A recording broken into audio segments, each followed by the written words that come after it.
Hey, who's your Messiah? Ready for some bliss? Welcome to the New Spirit Radio Show by the Society of Novus Spiritus, founded by world-renowned spiritual teacher Sylvia Browne.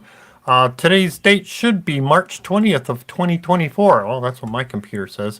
Coming to you live from California, both NorCal and SoCal are your hosts, Reverend Tom Bigley and Reverend Catherine Taylor, playing audio segments we call Messages from Spirit. Why? Answering the ultimate question, why are we here and what is our purpose? These segments are recorded trance sessions from Francine, Sylvia's spirit guide. So for new people, Sylvia was a full trance medium, which means Sylvia contracted to let her and Francine's essences exchange places in Sylvia's body.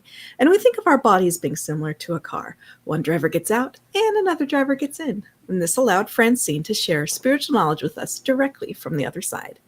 On occasion, another master teacher and healer, a guide named Rahim, would exchange with Sylvia and present us with spiritual information as well. Francine and Rahim shared directly from sources like the Akashic Records, Mother and Father Guide, our spirit guides, Christ, and many others. And meanwhile, during trance, Sylvia would sit on a nice bench in a rose garden on the other side. And here are our hosts, Reverend Catherine Taylor and Reverend Tom Bigley. Hello. Hey, we're here. We made it. We can hear each other. That's the important step. Welcome, everybody. Glad you all made it. Doesn't matter when you're watching us. We love that you're enjoying and encouraged to watch. Wanted to start with our agenda so people understand why this goes on so long. But hey, it's some really fun, beneficial things that we think for new people, you'll enjoy this.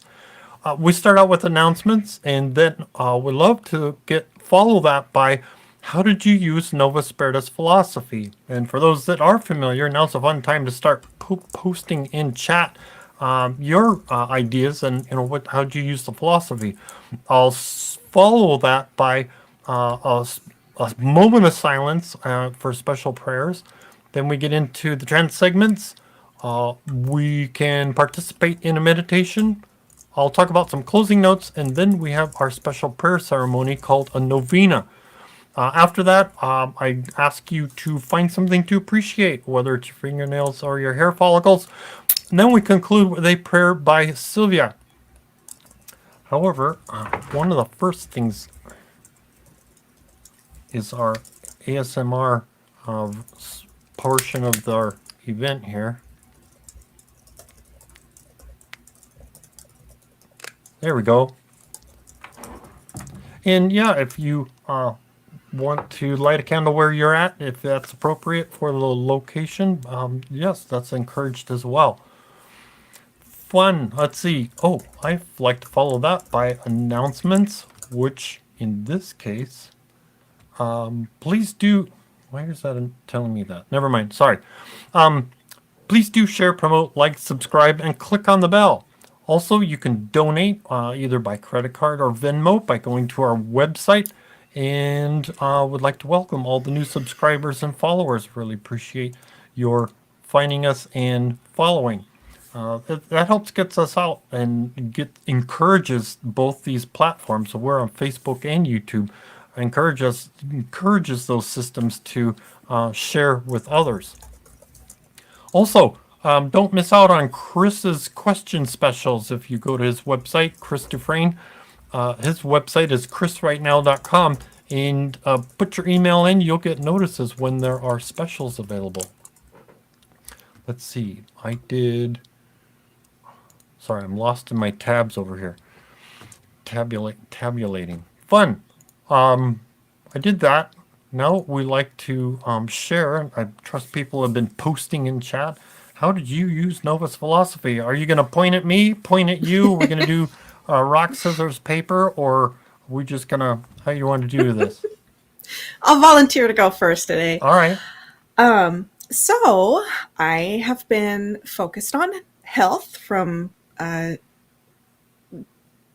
just the many things that we've heard over time brought to us from spirit guides and trance. So this week I had this week I decided would be a good week to start, or excuse me, want to say Thursday last week. So after the show, I decided I was going to go to a very light, mild exercise class. And then I had what apparently happens to some people with long COVID, where they get something called post-exertion malaise. And I was a dead guy for like 3 days. I could not get my brain to think. I could not remember. Wow. I was having repeat conversations, and I was exhausted. And it was a mild exercise. And so I was thinking to myself, okay, I need to go through the steps that we have been encouraged to go through, which is you work in tandem with Western medicine. You do that. So I just tried to look for science articles to educate myself on the condition, to try to understand what was going on, to not freak out, to not take it into myself as being like this horrible thing that's going to be my destiny. No. I was just like, okay, this is just an experience. It's transitory. I will get better. And I just tried to educate myself. And then I went through all of the stuff that's been working so far. I was drinking my green tea. I went through just like the whole list of different nutrients to make sure that I was getting my nutrition back up as fast as possible. And I'm very happy to report that I am feeling back to normal. So I am very, very, I'm just trying to be appreciative, very much so, that, even with the stumbles that can happen with health sometimes, it could be worse. Like if we weren't taking care of ourselves and keeping our nutrition up and working with trusted healthcare providers, it's things aren't going to get better as fast as they are. So, so two things came to mind. One that I wanted to share that we've heard on trances. One was that for the amount of time that it takes to dig yourself into a health problem, which honestly is could be, if it takes 6 months to dig yourself into a health problem, then it might take, so it's like the rule of thumb, and this is open to some flexibility, especially if someone is really working on it. It takes about half that amount of time. So I was like, don't get frustrated. I was frustrated, but I was just trying to, let it pass, let the emotions come and go. And then the second thing that came to mind that I wanted to mention is that and this was a couple months that we heard this, they were talking about the woman in the 50s who wrote so much about nutrition, and she ended up getting cancer in her Adele. That's right. Thank you so much. And so that came to mind, as well as saying, just as a reminder, things could be a lot worse if I was not keeping nutrition up. And so the studies that I was reading about people with long COVID who experience post-exertion malaise is that it usually takes people on average about 7 days to bounce back. And I bounced back within 4. And so I was like, okay, this is absolutely a huge improvement. I'm going to take 4, and I'm going to be very careful about how I gradually get myself back to exactly where I want to be. And that's fine. I'm fine. I am okay. And I appreciate all the positive thoughts. And I just wanted to share in case it helps somebody else. So neat. Okay. Fun. That's some helpful. Adele Davis, I think it was. Adele Davis. Yes. Thank you. When I first thought of the name, I was like, that doesn't sound right. I remember Adele sounded right, but I think, okay. Adele. Yes. Adele Davis. Fun notion. All right. So is your finger going to go round and round, and you're going to randomly point somewhere, or? I'm going to point at you. Yes. All right. How was your week with Novus philosophy over this last week? How was my week? I'm not sure the right word. Good. I'd say it's like marvelous. Keeping myself even keel, even though, I could think of everything around me being chaotic and out of, a lot of things are out of my control. So it's like, okay, what can I control? What can I deal with and keep positive about? However, I wanted to share, that's the, to answer your question, how did my week go? However, I wanted to share something that I've started thinking about, fun ideas to share about dream analysis. And here's something that a quick note that I was thinking of is, have you woken up from a dream thinking about rekindling a past romance? Being human, it can be tempting to pursue that past romance. However, many of us have probably forgotten reading or hearing Sylvia Browne's usual suggestion about pursuing or rekindling a past romance. It's usually not a good idea. Remember, the dream is about you.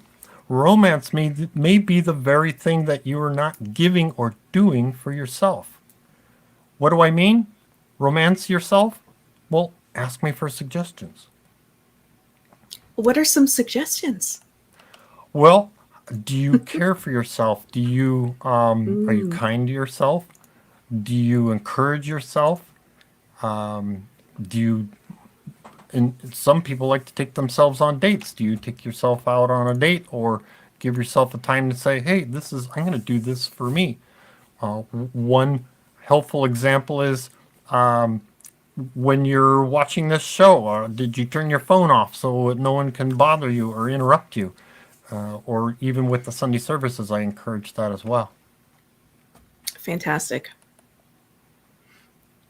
It's fantastic. It's a really, really good reminder, because sometimes you dream about somebody from the past and just like, oh my gosh, that was such a stirring dream, and my emotions are all stirred up when I wake up in the morning. So what does that Yeah. mean? Yeah. I have more of those. Those are. I don't want to spoil the. Sure. Spoil in advance. Fun. What about Fantastic. People that want to publicly expose themselves and share with us? Of course. Sorry, publicly be vulnerable. Sure. Not expose themselves. Of course. So let's see here. So I'm scrolling up a bit. Esteban shares, what a day of happiness. It's a pleasure for me to accompany you, like to talk about the ways to thank the true and sacred Messiah, and I've improved my life and now been more loving towards people and towards other living beings. That is beautiful. It's very, very beautiful. And I'm so glad that you're here and that you shared that. Somebody gets it. Yes. Amen, brother. Gibson shares, so I'm having pipe work on my house done, and we found a huge tree root that stopped work. I didn't know if I would have to walk away from the house. And this morning I pull up in the driveway and said to Anna, today is a new day and we need to work a miracle. And the owner of the company came out and dug and jackhammered and finally got the root out. And by Friday, I will be using my own bathroom to be polite. Oh, I'm so happy. So happy to hear that for you. I'm so happy to hear that from you. I know things have been a bit of a roller coaster here and there, Gibson. I'm so happy to hear that for you. And may everything be as smooth as possible for your house. This week. That very point is why several cities around us have the city requires sewer inspections prior to the sale of the home being sold. They want things fixed because for that very same reason. Anyway, that's a fun trivia note. Very interesting. Or maybe I should say entertaining. I don't know. Maybe fun's not a good word. Or a challenging entertainment. Helpful curiosity. I always appreciate your curiosity. I always appreciate your curiosity, Tom. It's marvelous. Marvelous example for the rest of us. Aaron shares, COVID almost killed me for the first time. killed me the first time. I went down for 2.5 months, and now it takes me 4 days to get over COVID. Wow. Never had so many people praying for me back then as I have in my whole life. And I am so glad that you're here. And yeah, prayers. I definitely have felt people praying for me too at different points of, the health journey. I'm so glad that you are here and well, and I hope that your recovery is 1000%. So I'm glad that you're over it just in a jiffy. That's great. Yeah, for sure.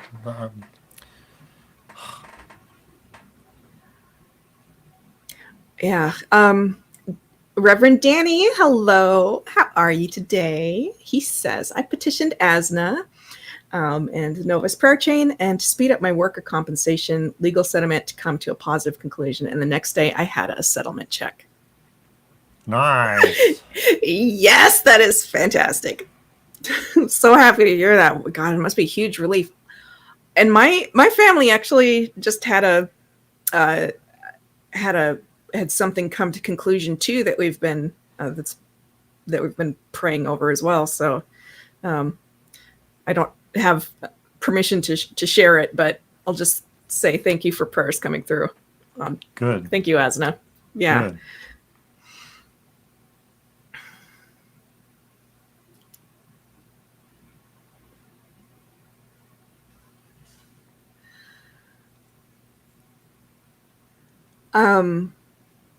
Yeah, and Reverend Danny says it's been almost 2 years. It's not over, but it's mostly done. Good.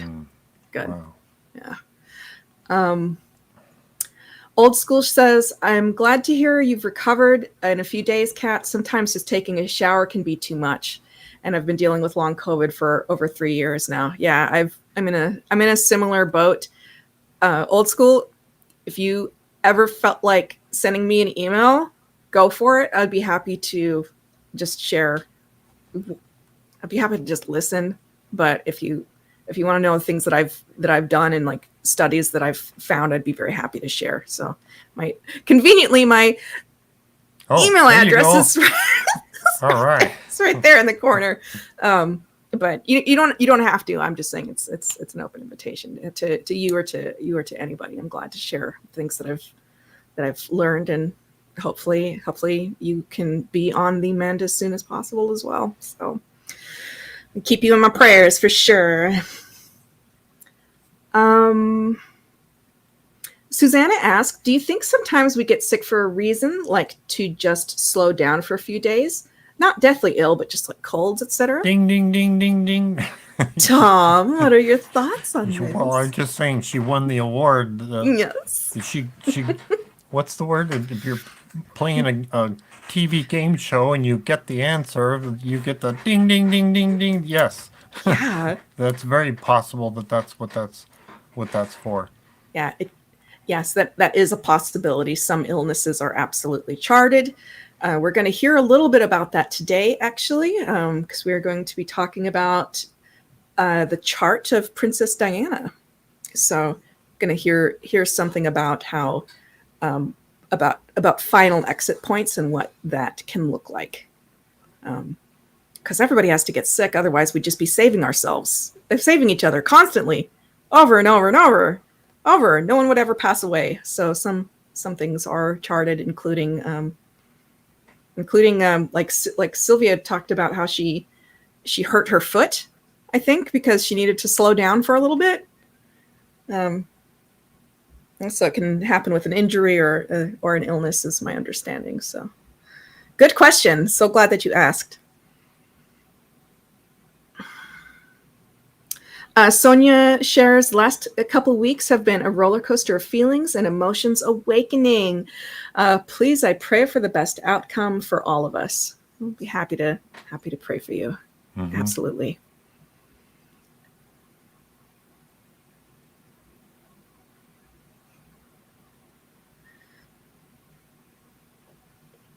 Okay, thank you everybody for your comments. So we'll continue to read them as you post them for our marvelous conversations that we always have on Wednesdays. Nice. Thank you. Now it's time to let's put that energy out for those that have a special prayer need, whether it's publicly published on our comments, or if you want to post a private prayer request, you can go to the website, novus.org, and post it in the prayer chain. That'll be a private. Nobody reads those.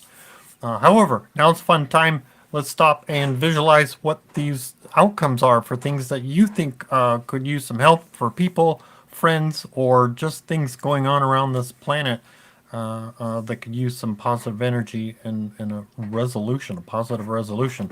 Also, ask for the greater good. Some, well, I don't want to spend a lot of time on it, but that's also an important, I think, an important point is to ask for the greater good. So, one of these days we may talk more about that specific phrase. But now let's ask for archangels, archetypes, Mother God, our spirit guides, anybody that can be of benefit and be of help. We'll get them out there and put that energy out. So, moment of silence.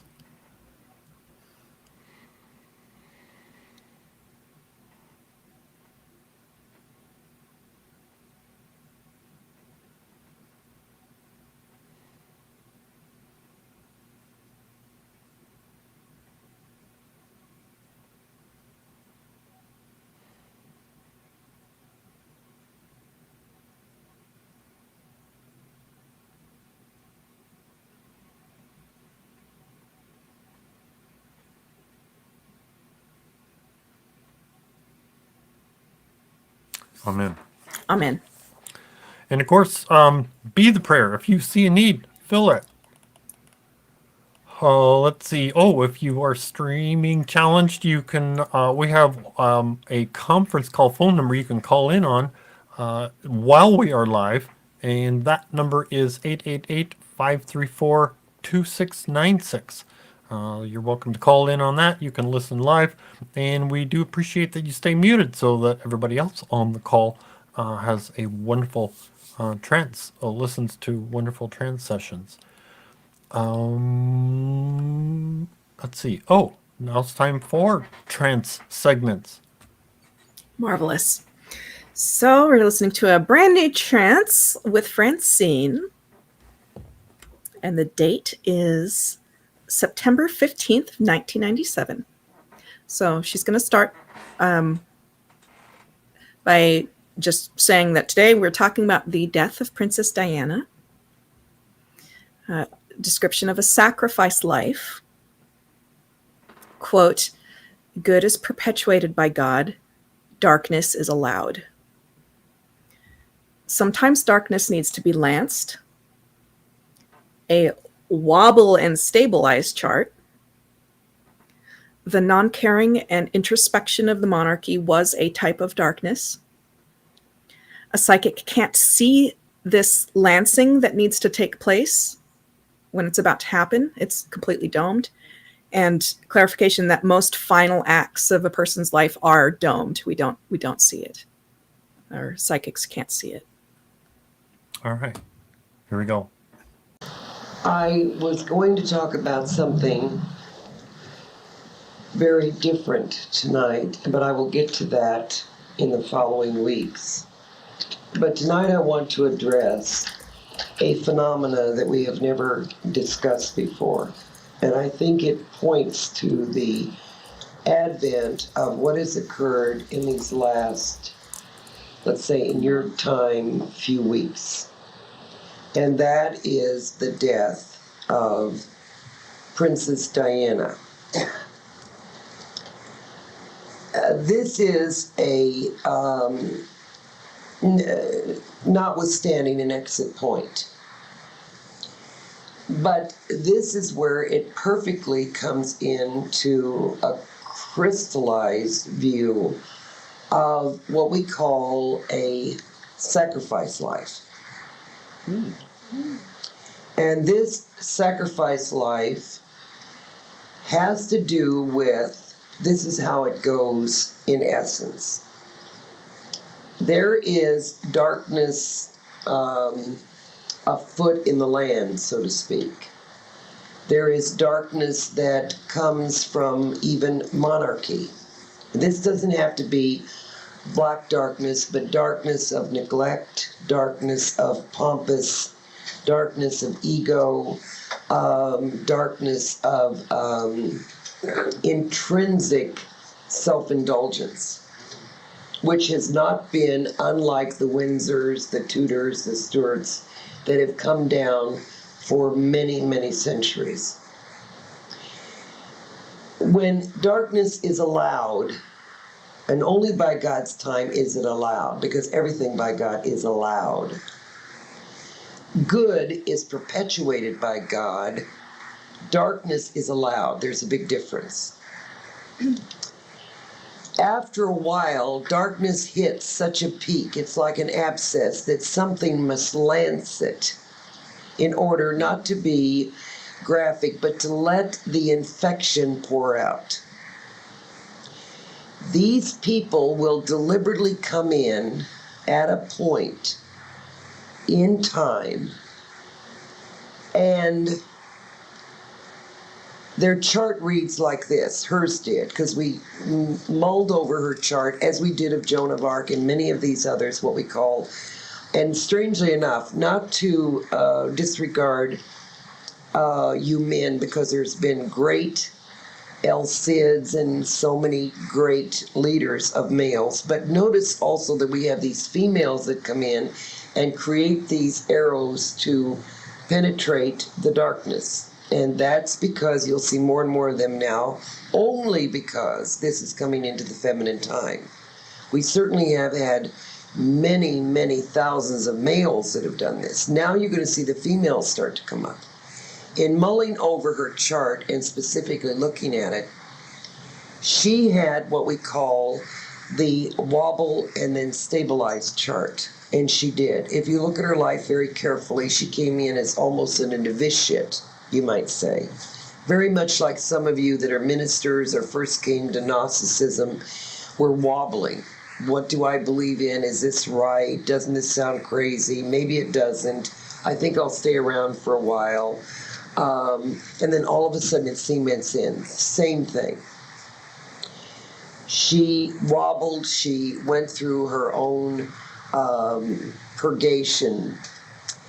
But there had to be something to lance this abscess of what was afoot in the land. And the darkness was a monarchy. And the darkness was from the introspection of the monarchy, the non-caring monarchy, the non-approachable monarchy. I don't want to point out the monarchy. You will see it even with so many of the great leaders in Scottish history, Irish history, Germanic history, in which there was Siegfried or whoever it might be that really comes and lances the boil of what is going on in a greater a greater evil that should be that's perpetuated by a greater good. So in doing this, it had to be a shock factor. The shock factor was that this was totally out of context of what anybody would have known. Now, this is not to excuse that there weren't psychics that may have known or could have known, but there was no psychic that should have known, because they would have intercepted this situation. And this was a situation that was blinded for everybody. This is not to excuse Sylvia, because she never thought about her. So, I mean, it didn't make any difference. I do want to defend the psychic that she did see 3 days prior to, and I don't usually do that, but I have to defend the woman on this score, is the fact that she was totally blindsided in this one. And that's because there was a higher, which doesn't happen that often, but a higher good that domed this action. And when that action is domed, there is no one in this world that's going to pick it up. No one. God's plan took precedence. God's plan, Mother's plan, Mother God's plan, and many times within your own lives, losing children or fathers or mothers, you don't know, but nobody can prevent that.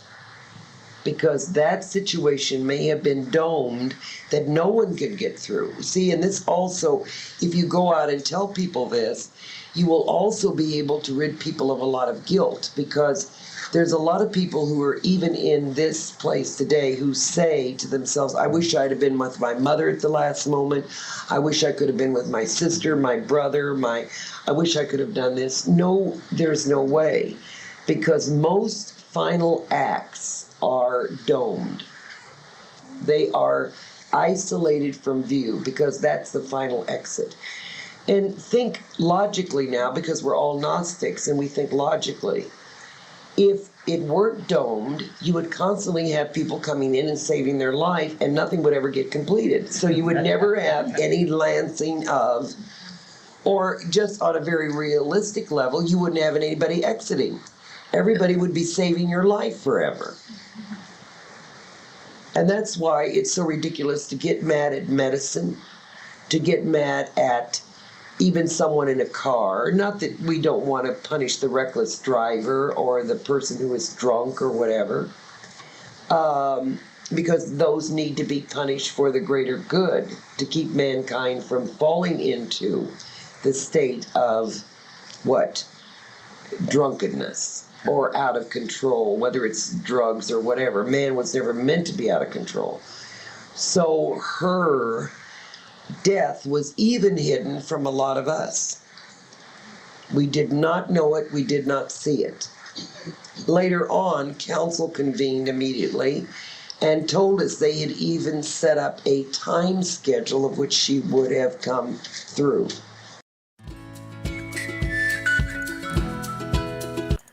Funny how thought processes of mine get introduced to me, or I was just talking about for the greater good. There's a perfect example of for the greater good.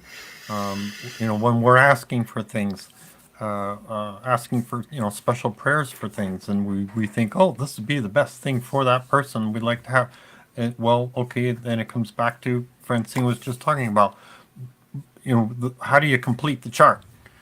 We don't want to interfere with the chart. So, really fun example of, now I can talk about for the greater good. Yeah. I know that some people are have had their fill of talking about the monarchy, but I do think it is very interesting to hear about how Princess Diana's chart and her life are an example of how spirituality can change by someone who's not even necessarily, a saint or a mystical traveler or any such. Like, anyone can make a big difference, and I think it's fascinating listening to how she had. We're going to hear more about this, but how she had like a wobble and then it stabilized and she found like a spiritual footing, and the circumstances were right for her to be able to catalyze this larger difference that made a very, very big impact on the world. Aaron asks, greater good meaning what exactly? So getting back to Francine was talking about, if people were aware, psychics were aware of that situation, somebody would probably have tried to interfere with that. The death of Princess Diana. And that's why it turns out what Francine is showing is the greater good was to have her go through with that, go through with that event, because it had a purpose to serve. She was there for a purpose. That's being the greater good. If you, let's see, another one is so many fun little things. I can think of a few.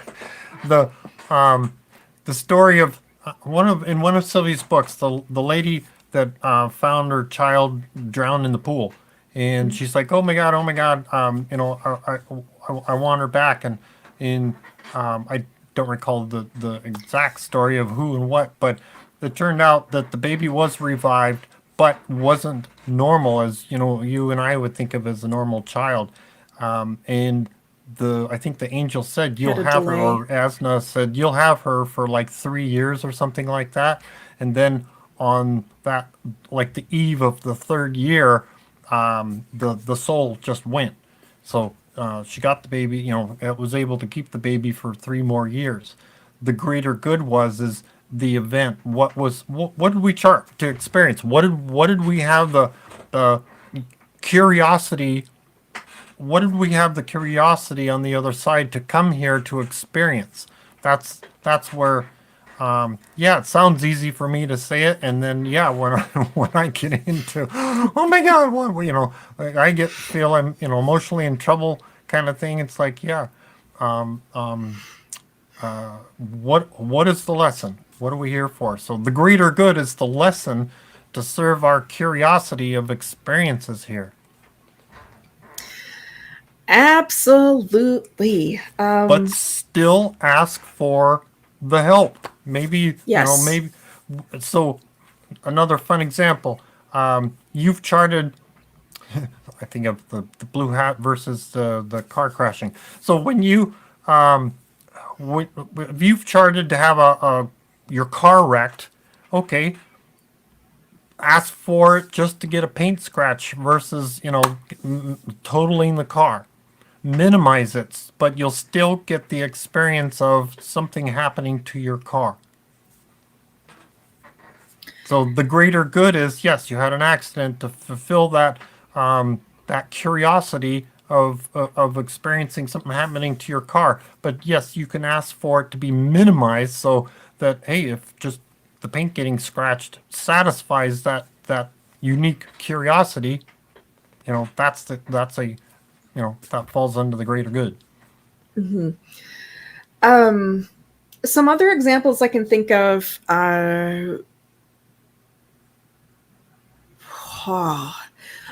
Think about whistleblowers, and this also fits into the wobble and stabilize idea that she's starting to talk about. How let's say that an individual goes to work for a company to go make tons of money, and not that there's anything wrong with that, but they find out that things are corrupt, and maybe people are building a product that's going to hurt people, and like we're seeing some of this like play out right now with a few companies out there that are having some whistleblower sorts Products of things going from on. other countries.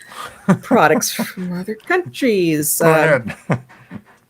Boeing has had a whistleblower recently, but that's an example of where somebody may find themselves in a situation where, like, I could stay here and keep making money. Similarly, Princess Diana could have stayed there and been a part of the pomp and the circumstance and the glamour and the glitz and everything. She could have stayed there. So that's part of like the wobble. But then the stabilization is realizing like, ooh, but what is right for me? What is right for other people? What is right for society? And so a whistleblower is like, I can't keep doing this anymore. I got to tell somebody. Someone's going to get hurt. I have to tell somebody about this. And so it's an example of how yeah, someone went to go make some money. There's nothing wrong with that. And then might have found the situation wasn't quite in alignment with your values. And now it's become for the greater good, a situation for the greater good where a person's like, I need to do something about this. And then they end up going on a big fight that can be very, very trying and challenging. Princess Diana went through a lot to just tremendous amounts of harassment and isolation and just everything else. We've many people know, like we've learned a lot about her life since she was with us, but it can apply to a lot of people are like, oh man, something just isn't sitting right, and now we're in this situation that's very trying, but now look, we're on the other side of it and we're seeing all these people getting helped. Maybe somebody goes through a situation where they were in a gang. And it's like, how are you going to turn that around. But you see people sometimes come out of it 20, 30 years later saying like, this isn't the way. Young people, this isn't the way. And they turn around and start helping others to Yes. prevent them from getting into that situation. Exactly. So if that person hadn't gotten into the gangs, they wouldn't have that momentum and emotional drive to, want to help others. Exactly. So there's lemons into lemonade. So it can be a greater good for yourself having a number of different benefits, be it spiritually or materially or otherwise, but also like for other people being able to benefit. Maybe it's they learn a lesson. Maybe it's they find inspiration. Maybe it's like, you know what? I agree with you. This isn't right. We should do something about this to make this right so that people have a better life and are happier and are kinder. And with Princess Diana, she was really, we're going to hear more about this in the next couple of segments more. She's really a call to action for people being kind and helping charities. I want to read I hope you got it. Yes. After our 10-minute dissertation on I know. the greater good. I know. I want to read a couple But comments thank you from for our asking. reverends. Yes. Yeah. We're all so passionate about this. It's a beautiful thing. It's such a beautiful thing. So Reverend Donnell says, hello, Reverend Donnell. She says, the greater good also is Diana was here for a greater good. And when she was killed, Notice was brought to everything that she did to help others in charities and human endeavors. Absolutely. Absolutely true. Ramona, you're too sweet. I saw your comment. You're very, very sweet. You're making me blush. Gibson says, I think she awakened compassion in the people that probably would not have happened without her. Yeah, I can agree with that. One last question, and then I suggest we move into the next segment. Question is, what are the final acts that this usually accompanies? Wait a minute. I'm not sure So what, I'm not sure the maybe question. Like what is a final act? A final act could be like somebody's last couple of days, or somebody's last. Yeah. When somebody, when I get sorry, I don't want to make light of, but it's I think you were starting to talk about it when someone wants to pass on. They've charted, hey, this is my exit point. I'm planning to do this. I want to. It's like, if everybody else around them get this sense, oh, they're gonna go. We have to keep protecting them. Then they're not gonna get their exit point. They're gonna get prevented from going there. So, those are like the final kind of. I that's my understanding of the final act. Mm-hmm. Something that needs to happen.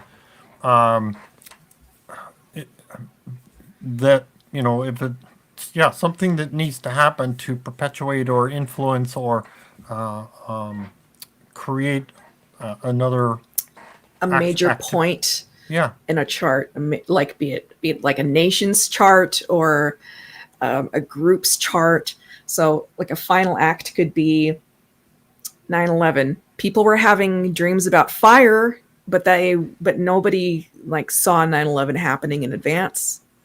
Could be an earthquake. Could be a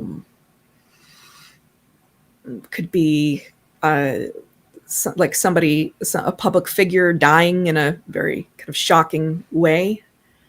So sometimes we don't so a lot of psychics don't see those things happening in advance. If there's a greater good, like some very big charted thing that is involved in the situation, because sometimes I know that Sylvia and Chris would like get impressions of saying like, don't get on that airplane. I know Sylvia wrote about telling a friend, don't get on that airplane, and the airplane did crash.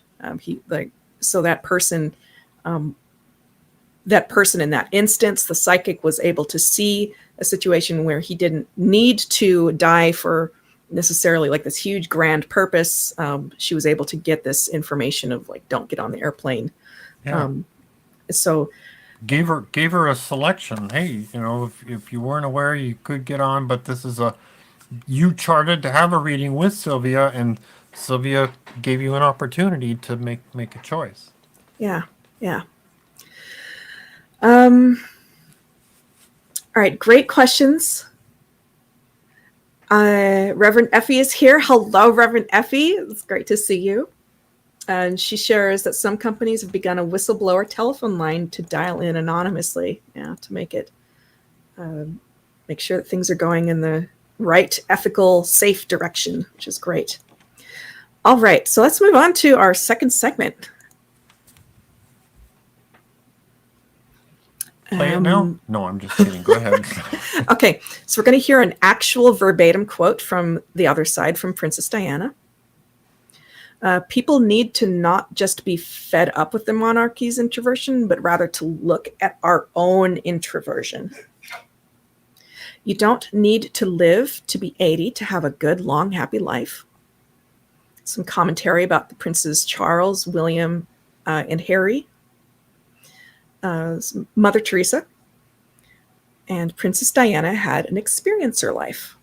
So we're going to hear about experiencer lives. All right. Take notes. Now, this is nothing against her. She was a wonderful person, but she is not a saint. Now, what I find amazing, and I have to agree with Sylvia on this, is this woman who has done such a little bit has been so glorified. When you stop and think about all the people in the world, the great brain surgeons, the scientists, Madame Curie, on, has never had a funeral like she had. Does that say something about your society?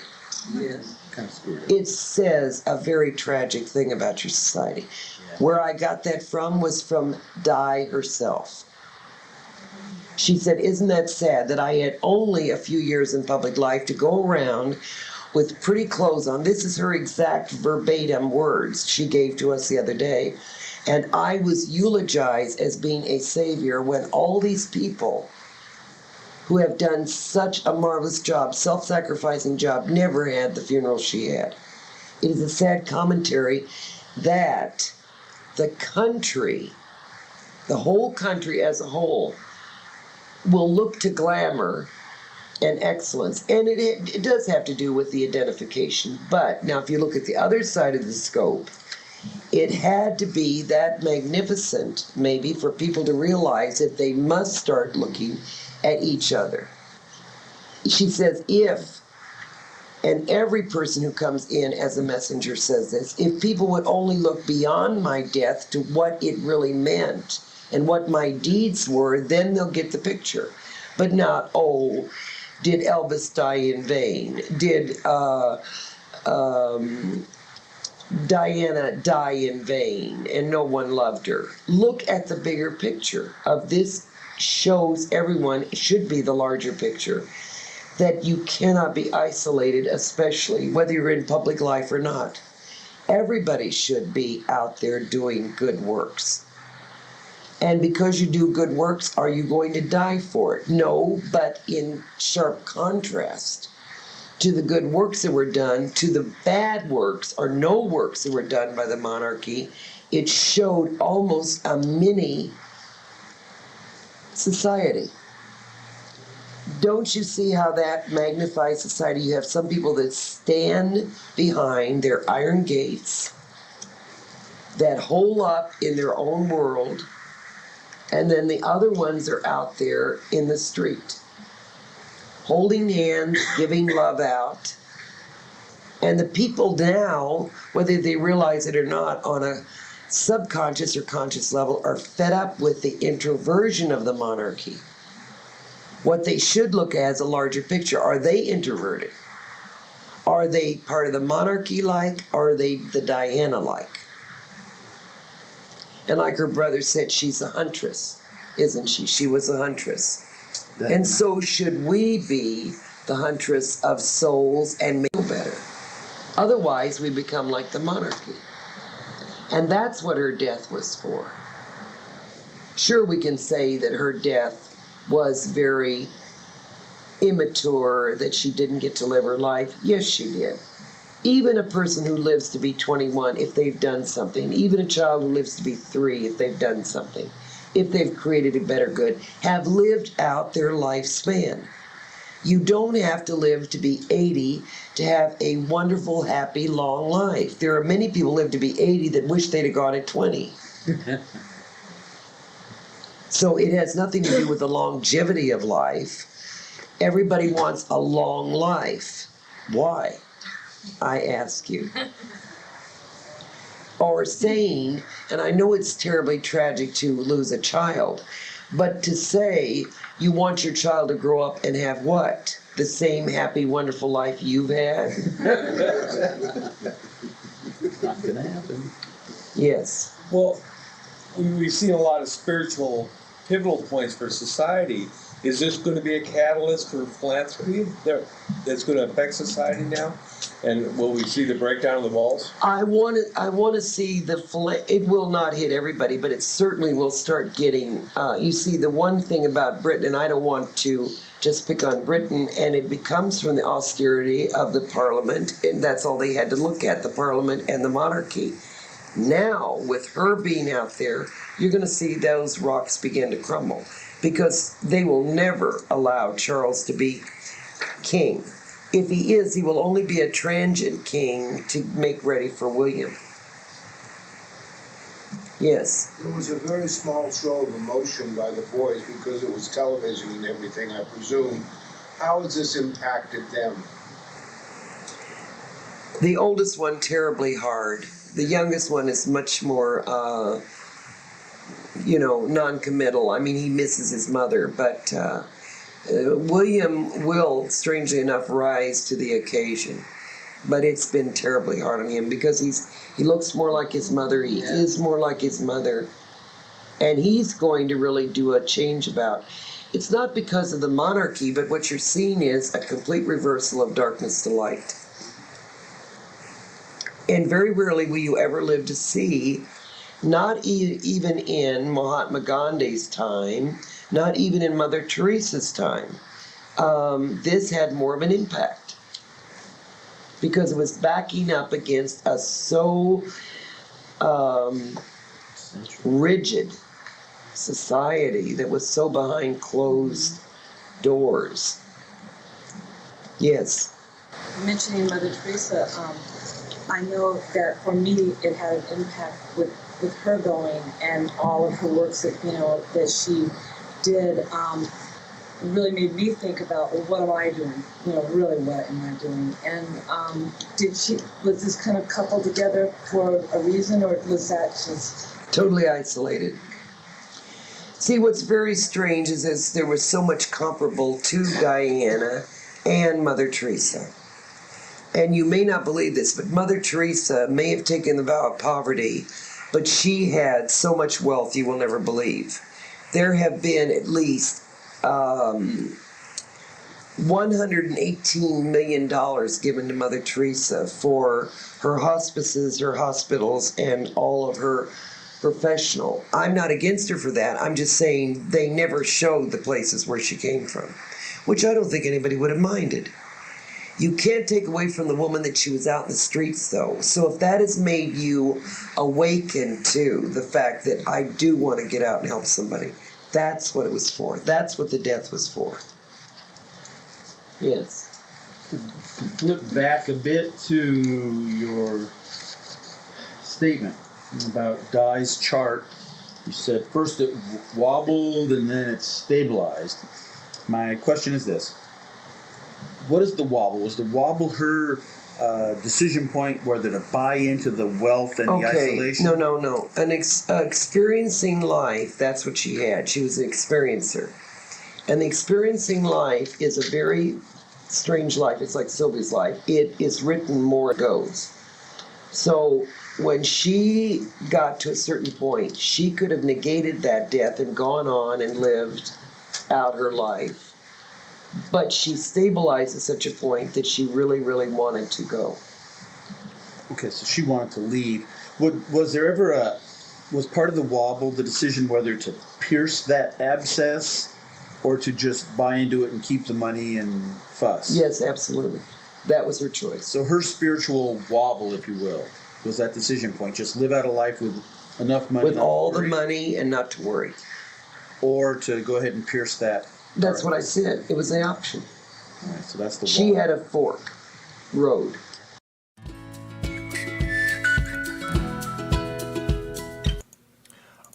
A fork in the road. Yes. It's interesting to hear about this. I don't have a lot to go on this other than, it gives helpful explanation on, life charts and who gets to do what and how what goes on in the background of situations. Yeah, absolutely. I'm curious about Mother Teresa's wealth. And when Francine was saying that she actually did have a lot of wealth, and if people had known that, people probably wouldn't have minded. And I'm thinking about that. I was like, I think people probably wouldn't have minded. I don't know. Now I'm kind of curious. Want to do more. But she also, I agree with the statement too. She didn't drive around in luxury limos, Right. draped in diamonds and, showing off all of that wealth of look at me kind of thing. It was, no, get out there and do something. Get out there Yes. and help others. Yes. That's one thing that I respected about the current Pope of Rome. Is that he instantly chose like a whole different, like more simplistic life, and to get away from a lot of the trappings of the papacy. And I think that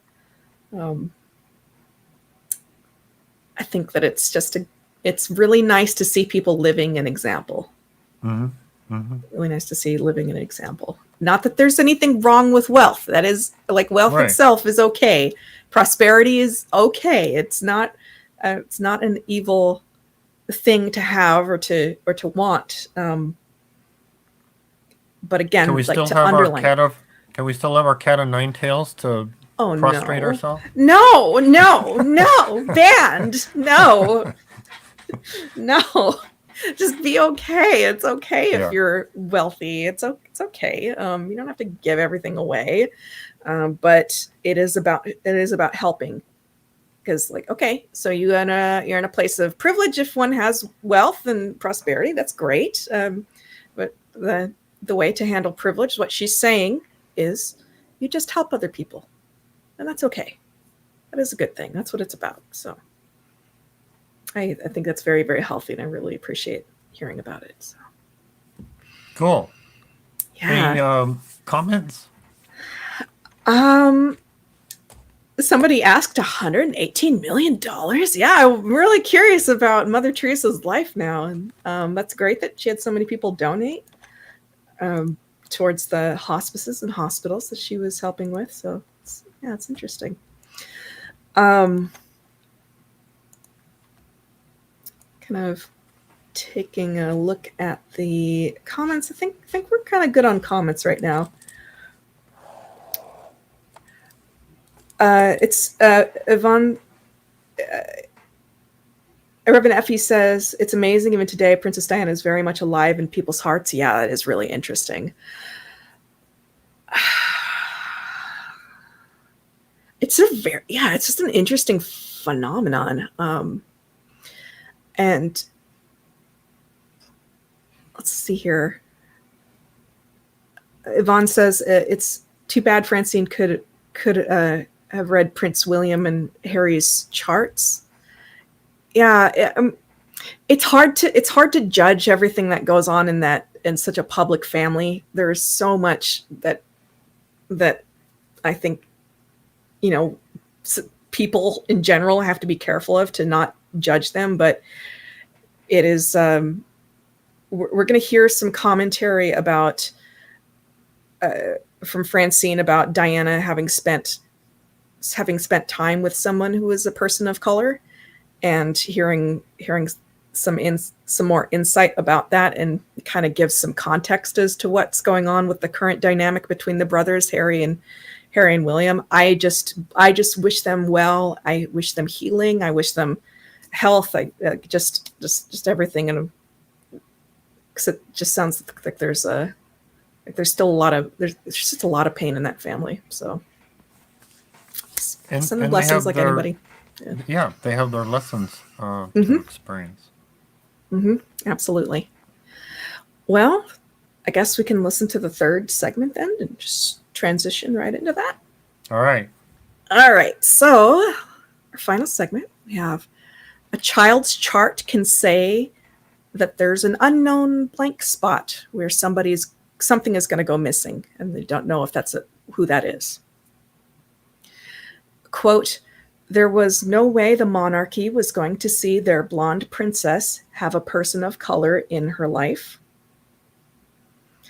People long for a messiah, which is what happened to Diana. And then some beautiful commentary about finding your bliss. Nice. All right. Here we go. Yes. Francine, how does that work with the children then? If it was certainly an option exit point for her, Right. as we know there are, but now the children, how did their... That was already set. You see, no one would have accepted. It was already set into motion. No one would have accepted Charles anyway, not after Camilla. But I mean, with the children's chart, they wrote in that their mother would die then? Or that... They wrote in that they would be king. They didn't write in that their mother would die. So how does that affect one? If they didn't write that in, could it not be so devastating no? No. I'm sure that council probably, because you see, this was a conglomerate. Very seldom do you have this many conglomerates coming in, but you will have, like in pharaohs and people in positions, you'll have a conglomerate coming in. For instance, like Sylvia, Chris, Angelia, do you see what I mean? You'll have them come in 3s and 4s to create something. They knew something was going to drop out of the middle of their life. They knew this before they came in. And they didn't know exactly that she was going to die, but they knew there was going to be some absentia.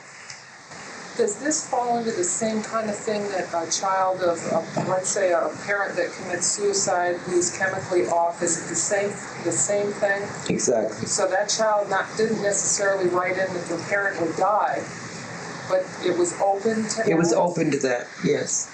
So in counseling us before we come in, they tell us this is a blank spot. Now this only happens to very white entities or mystical travelers. This doesn't happen to just any soul.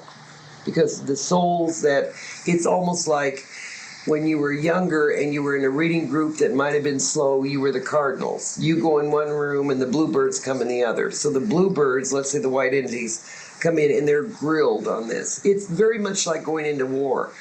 In other words, there could be a sniper in the tree, or maybe there isn't, but you better be careful because a sniper can get you.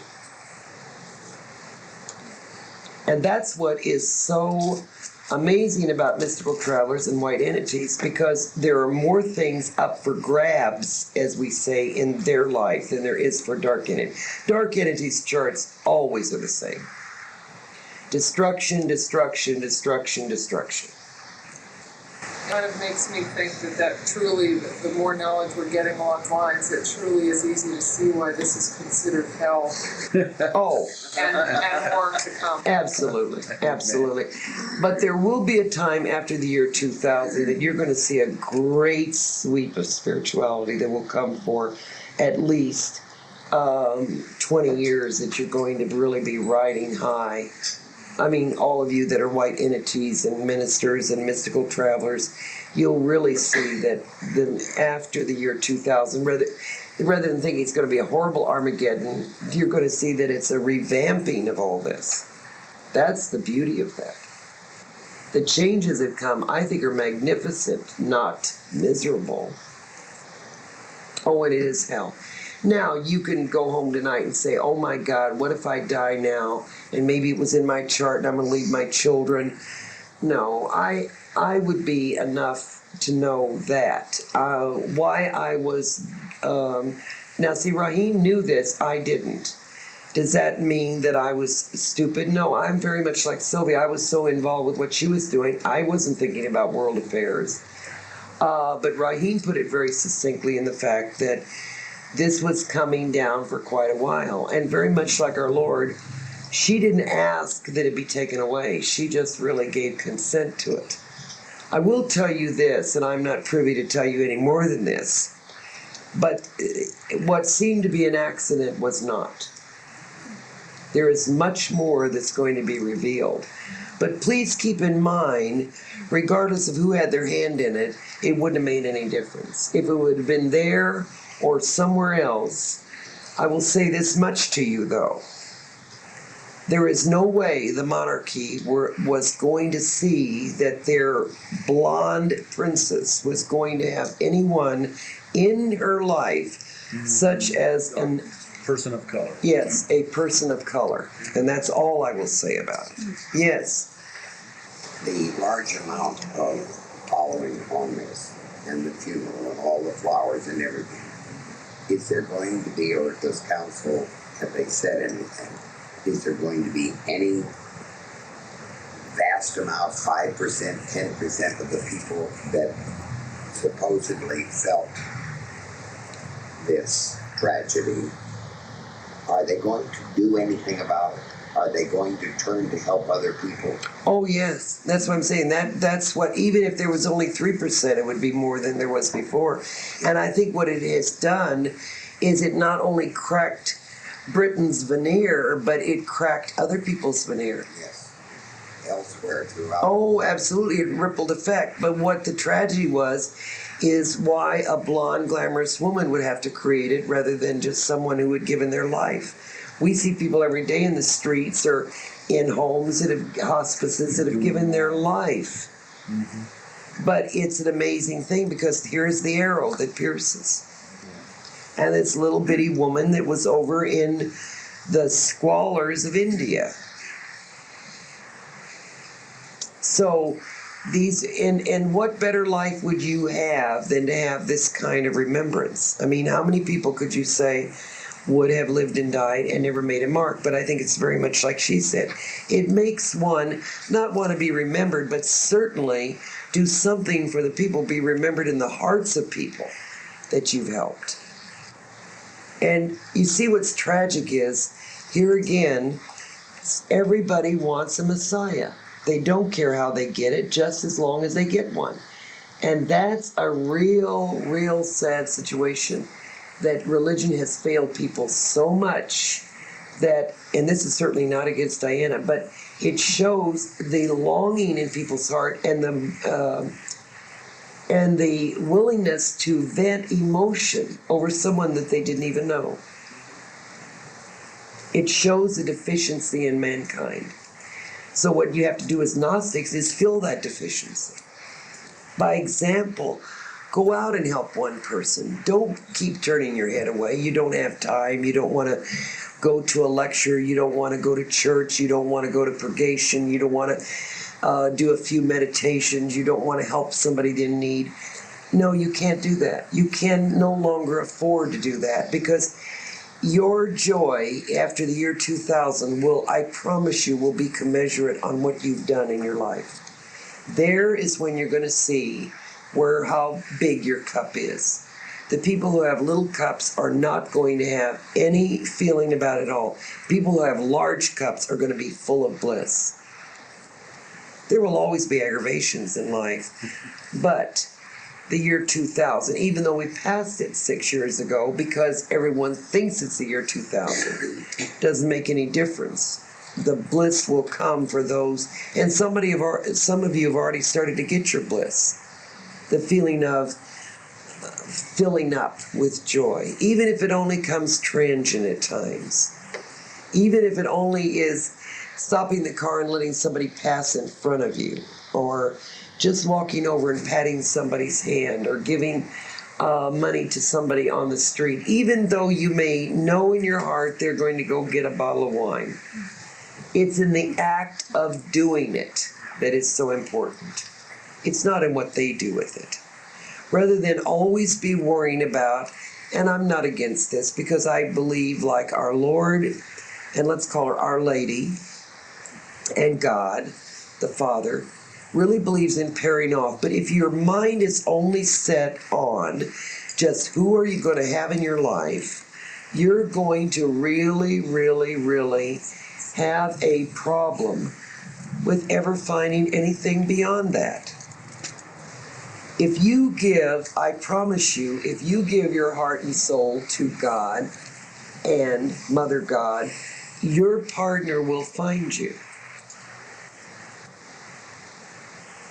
But we get so involved in money worries and relationship worries and all that and I really have told Sylvia I understand why there were convents, because it did wipe away some of that nuisance of what in the world were people going to do about what they were going to do from their waist down.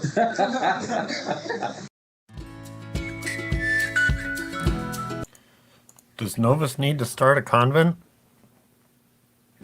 No, no, no. Yeah, exactly. Oh my goodness. What kind of comments are people posting? Absolutely.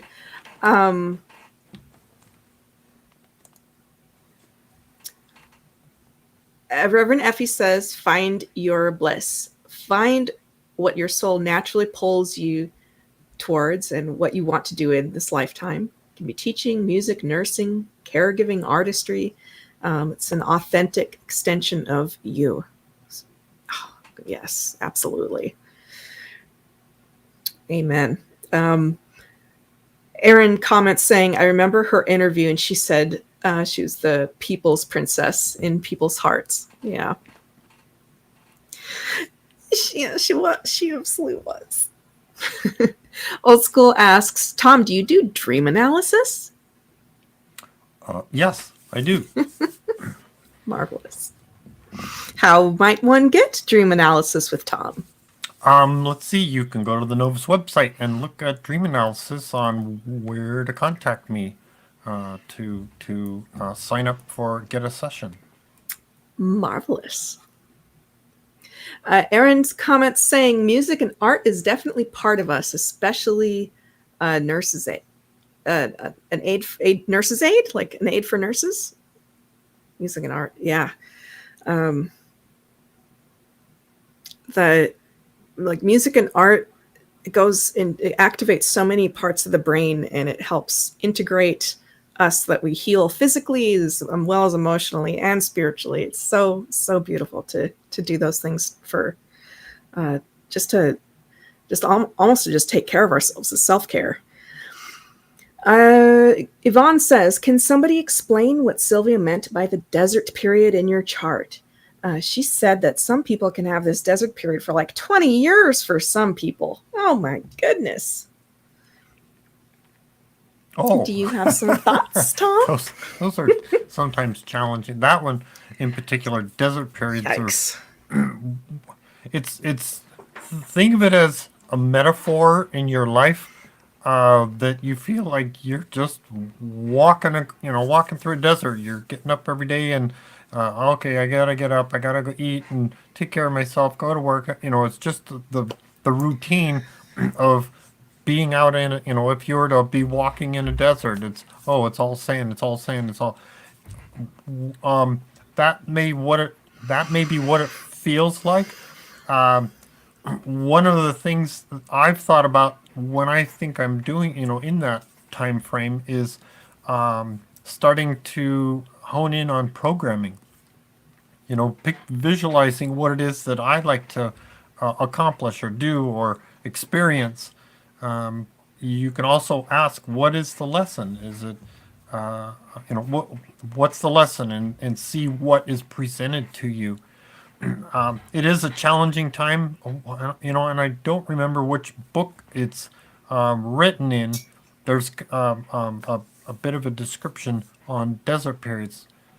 I want to think Journey of the Soul 3, but That's because that's the that's the one that I seem to point to a lot. Um, I'd have to look that up to see which journey that's in, but several of the journeys have like indexes in the back. You know, the big Zine versions of the books have the indexes in the back.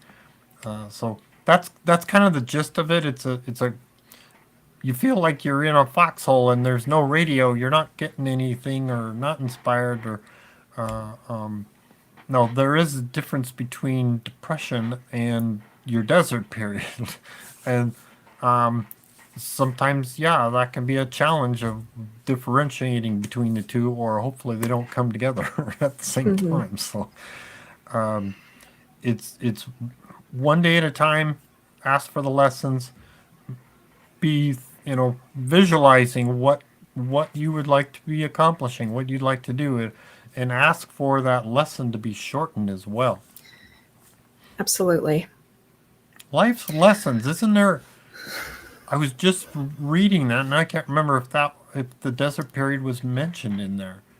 That's what I would think, but It's blanking on me. Reverends, or if anyone knows which book might have it, that would be fantastic. I want to recall that the major feeling that, oh God, that's a spider up there. Okay, I'm focusing. So in a desert period, what happens is it's literally uncharted territory. So a lot of times people will feel like, my husband just had an amazing description here. He said, I had a time where I felt lost in the desert for many years, a lot of questions and no direction, rudderless. And that is what a desert period feels like, because it is like, usually we feel like we're on track. We're like, yeah, I've got a direction. I know where I'm going. Like, this is awesome. Like, it feels like you're where you're supposed to be. But with a desert period, whenever that happens, it feels like you don't know what's happening next. You don't know where you're supposed to be. You don't know what you're supposed to be doing.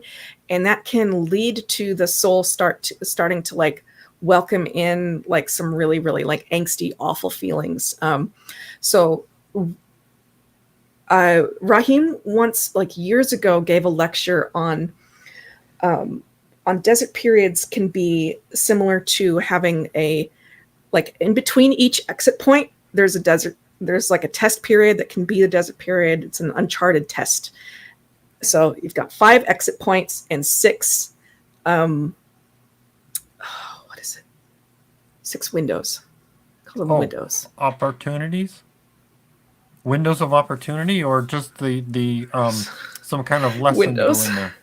It's a window, and I can't remember what it is. Okay. It's spider. Okay, great. But in the window, so if you're in a desert period, the visualization that Rahim suggested that we use is to reach out and close window, whatever it is. Oh, my husband's coming over. What is that?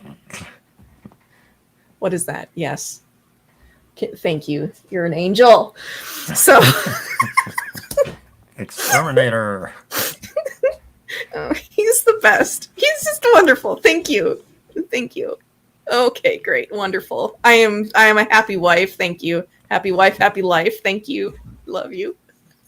So anyhow, but for these windows, so he says what happens is that sometimes people will get so frustrated during a desert period and so frustrated during those windows is that people will start to just like, they'll just let fly over and like, just hit me with all this stuff. And that can make people very sick during a desert period and make you feel really, really awful and depressed. So you have Windows of negativity. There. Okay. Yes, I think it's a window of negativity.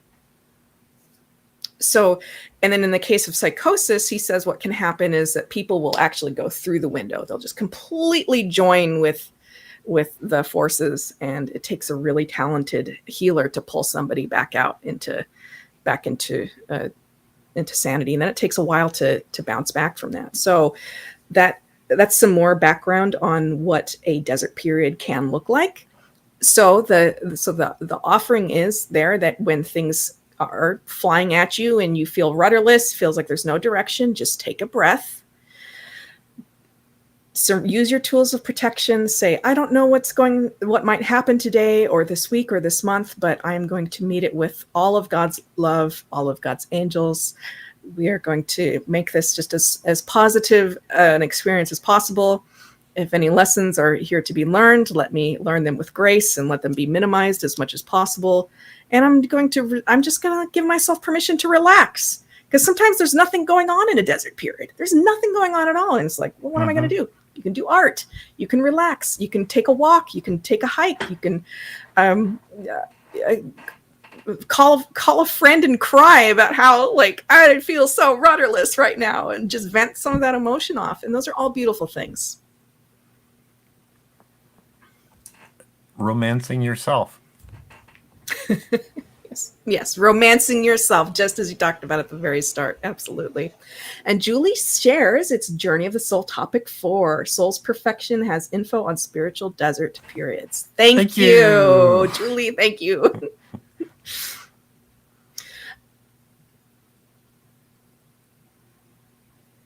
Some folks are commenting saying that Jason is my own personal hero. He is. He's wonderful. He's such a good partner.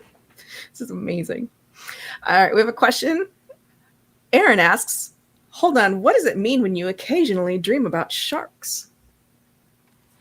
Wow, that's a fun one. That's very specific. I don't have Sylvia's dream book. Well, okay, but what's the shark doing? Is it that's a good grinning at question. you? Is it ready to attack, or is it just an image? How do you, in the dream, not consciously, in the dream, how do you feel about the shark being there?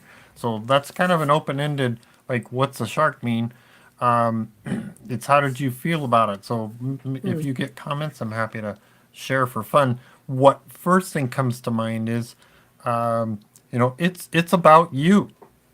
There's something about that. There's something in you that's represented by the shark. It's an analogy or a metaphor for something about you that your subconscious or your spiritual mind is trying to tell you. So if it's a positive thing, you need to be, if it seems like a positive thing, maybe you need to appear more like a shark to others. Bring something out of yourself. If it's a scary thing, maybe it's something you're not facing, and it seems like it could, metaphorically, it could feel like a shark attack, something that you're trying to overcome, or you're not facing. Yes, something scary in the emotions of one's self lurking in the water. Whenever I dream about lakes, there's something lurking there. That's when I wake up and I think. But that's my personal symbolism. So. Right. Yeah, and that's not yes, there are several universal symbols like water and sun and so on. Mother, yes, tree. However, it's unique to you. It's what does that symbol represent to you, and I like to how did you feel in the dream when being confronted with that, whatever that image is? Mm-hmm. I've heard Sylvia and Chris sometimes talk about people saying, like, why do I keep dreaming about this awful animal chasing me? And I remember them saying sometimes, see what happens if you stop running from it, because it's probably your totem. And it might be an animal from a past life. Trying to say hello. Or something about you that you're not facing. Mm-hmm. The metaphor of the dragon. It's a metaphor of you have to chase down that dragon. You have to, and as scary as that is, you have to turn around and face that dragon. Mm-hmm. Do I always face the dragon? No, I'm sometimes finding myself like, I'm out of here. Yeah, running off. But I have seen changes in how I deal with scary situations. I'm starting to see myself do something different as far as confronting scary situations. Very interesting. I recently have had a change in my dreams towards that as well, where there's one area that I dream about where terrible things always happen, and recently I've been like, no, we're calling the police. I am not setting foot in there. I am done. I am over it. But that is my sense of self coming up to assert that I can't do everything myself and I need to ask for help. And sometimes that, yeah, and that's good. There you go. That's a good thing. There you go. Anyway, marvelous talk that we're all having here. This has been fantastic. I am mindful of the time. So I'm wondering if might be time for a nice meditation. All right. Now that we've talked about all these unsettling psychic things. All right. Well, just bear with me for a moment here while I get the pieces together here.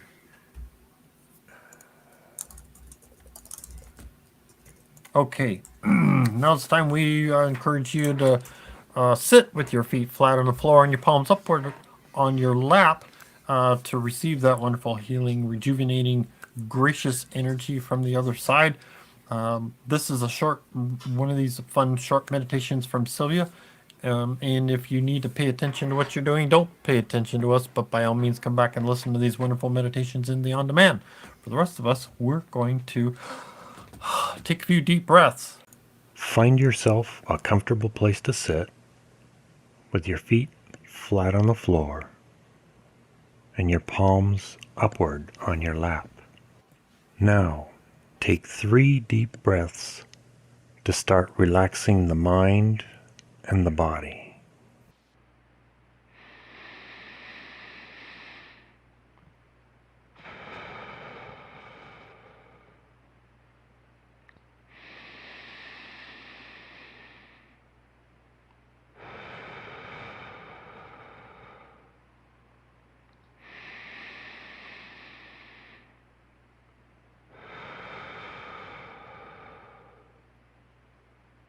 Now, close your eyes when you are ready.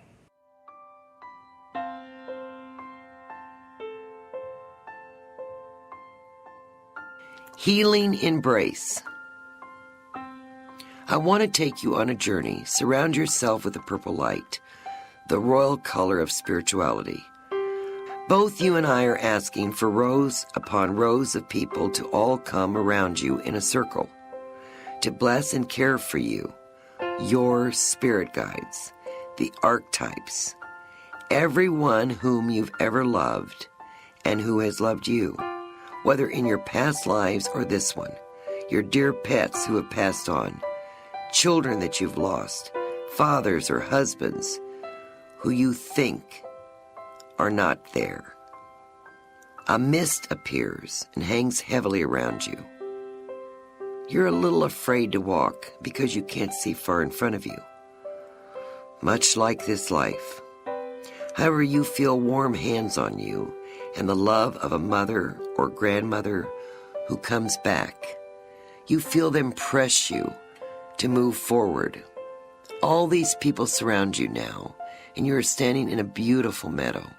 The love emanating from this group is such a strong force that you're actually borne up by it, and you float freely above the circle, enjoying unconditional love and nurturance. In the meadow, you can see white maned horses frolicking in the distance among trees, bearing luscious fruit and profusely flowering bushes. You feel the desire to be closer to all those who surround you, so you float down and feel their warmth, their loving hands, the touching you, pulling you close in embraces. You feel the physical warmth of love. A green light seems to emanate from them. It heals you. Sweeping up slowly and thoroughly from the bottom of your feet all through every area of your body to your head. Feel your father's arms around you. Feel your mother's kiss soft on your cheek. Feel your spouse hold you in his arms. Feel your brother come up beside you and lay his hand on your shoulder. Speak to them. Breathe in the fresh meadow air, scented with wildflowers. Now return to your body and look straight ahead. Notice how revitalized you feel.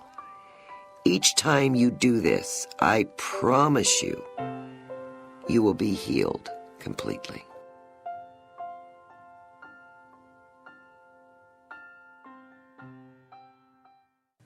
Now, on the count of 3, come all the way back. 1, 2, 3. Fully and totally alert. What'd you think or feel?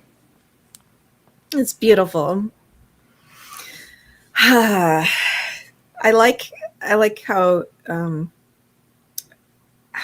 those meditations and prayers saying like affirming that you are completely and totally 100% healed and feeling as best as you absolutely can be. It's just like this constant affirmation to self, so that we keep reaching up. I really appreciate that. Nice. Yeah. Rejuvenating and helping us to pull our true self through, since many of us have forgotten what it is to be, ourselves. Mm-hmm. A couple of commenters are saying that they Kaija over on Facebook says, I needed that, and I'm so glad that we were able to share. Nice. Mm-hmm. What else do we want to talk about? Well, I'm going to talk about, if you have any questions about what we shared, feel free to chat in post, yes, or email us questions to tom@novus.org or kat@novus.org. And of course, we appreciate listeners, both live and on demand. Show your appreciation for New Spirit Radio by sharing, promoting, liking, subscribing. Look for our websites. Where are we? We're at novus.org, sylviabrowne.com, and chrisrightnow.com. Yes, we're on Facebook, Society of Nova Spiritus, Sylvia Browne Group, New Spirit Radio Show, and Nova Spiritus Study Groups. Yes, Las Vegas has a Facebook page as well. Yes, we're on YouTube as Society of Nova Spiritus. Chris has Psychic Awareness, and Discord you'll find Society of Nova Spiritus. Let's see. Yep, if you want to learn more about our philosophy, start a study group. You can learn more about that on the website. Church services are being provided in 3 different formats, actually. You can watch recorded sessions on Facebook and YouTube on the first Sunday of each month. Or if you put your email into the website, you can get an invitation. Reverend Ellen Schloss does 2 services. One is a special Zoom service on a particular Sunday of the month. And in addition, there is live Sunday services at the Las Vegas church, and they are streaming those on their Facebook page. So you can get invited to check those out. Now's the time for the novena. That's a special prayer ceremony. Everybody's welcome to participate. What that is, for those of you that are new, we're going to say a phrase together 3 times. It's not written anywhere. You don't have to memorize anything. We're going to say it together. And that phrase is, I am God. I am part of God. I am God. All things are possible because I am God. We'll say it 3 times together. I'll tell you what we'll be asking for after each of those, and we're going to do that 3 times. What is that important for? Well, just as the message says, but it also follows our tenet number 10. Let no one convince you that you are less than a God. Do not let fear imprison your spiritual growth. So I do encourage everyone, regardless of when you're watching this, visualize that we're all in this huge room together and we're all holding hands, making this huge circle. And we're, our energy is being shared with everyone in the circle. So let's I'm going to lead us here and just say it as I say it, the phrase. So I am God. I am part of God. I am God. All things are possible because I am God. I am God. I am part of God. I am God. All things are possible because I am God. I am God. I am part of God. I am God. All things are possible because I am God. Now, ask for things for yourself.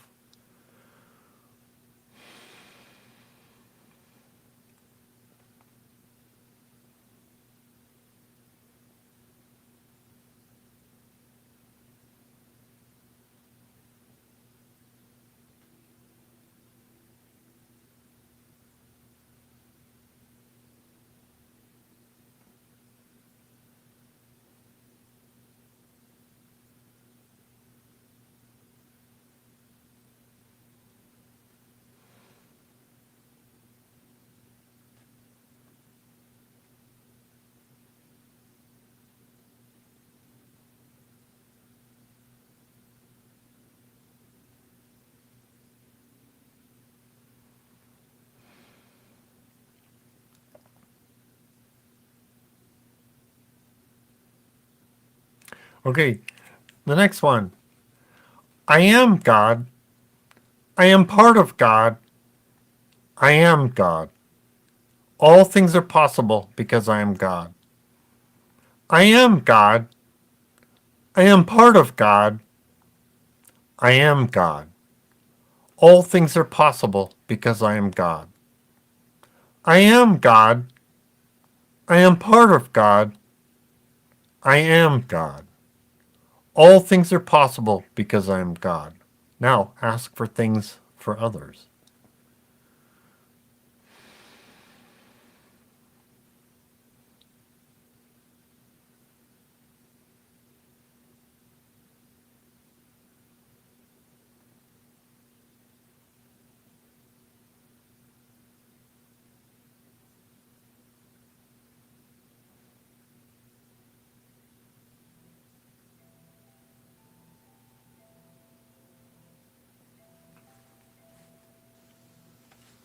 Time to turn my phone on. Never mind.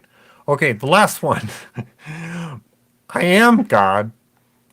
I am part of God. I am God. All things are possible because I am God. I am God. I am part of God. I am God. All things are possible because I am God. I am God. I am part of God. I am God. All things are possible because I am God. Now picture our light going out like a beacon for others seeking this spiritual knowledge. And now I encourage you to think of something that you're appreciative of over the last week and carry that memory with you throughout the week. It'll help keep your mood elevated and you're spiritually elevated. And in addition to that, show your appreciation to Francine and Rahim for researching all of this wonderful knowledge. And Sylvia for coming to this insane asylum of the universe to start this movement and for showing us how to get some peace of mind and grace while we're here.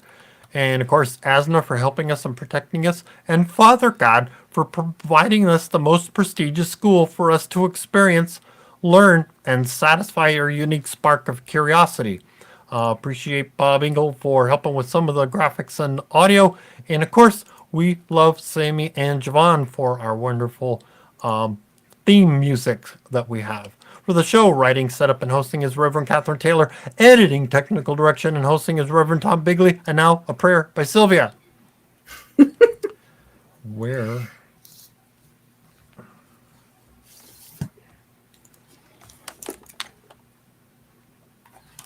Let's see if this sets up properly.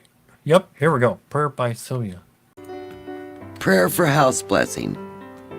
In the name of our Heavenly Father, the Holy Mother, and the Divine Son, we ask that the Holy Spirit cleanse and purify this room so that no darkness can remain or enter.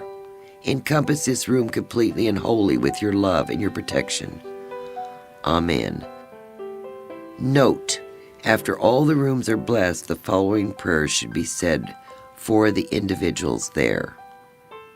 Dear God, let all who reside in and enter this home be imbued with your love, protection, and light. Amen. And Kat's going to tell us. Quote from page 135. It says, "You'd be surprised how many times in a day God speaks to you." So you are special, you are deeply loved, and I hope you have a fabulous rest of your week. Good night. All praise went to the Father. We were so unaware that through the years you've shed your tears for all the pain we bear. Oh, Asna, how we love you. Place no one above you. Always thinking of you.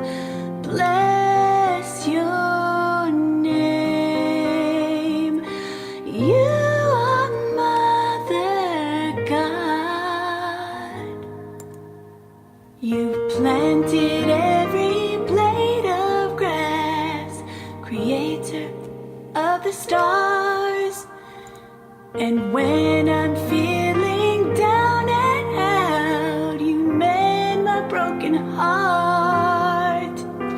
So now I sing this song of thanks because of who you are. Oh, Asna, how we love you. Place no one above you. Always thinking of you. Bless your name. You are Mother God.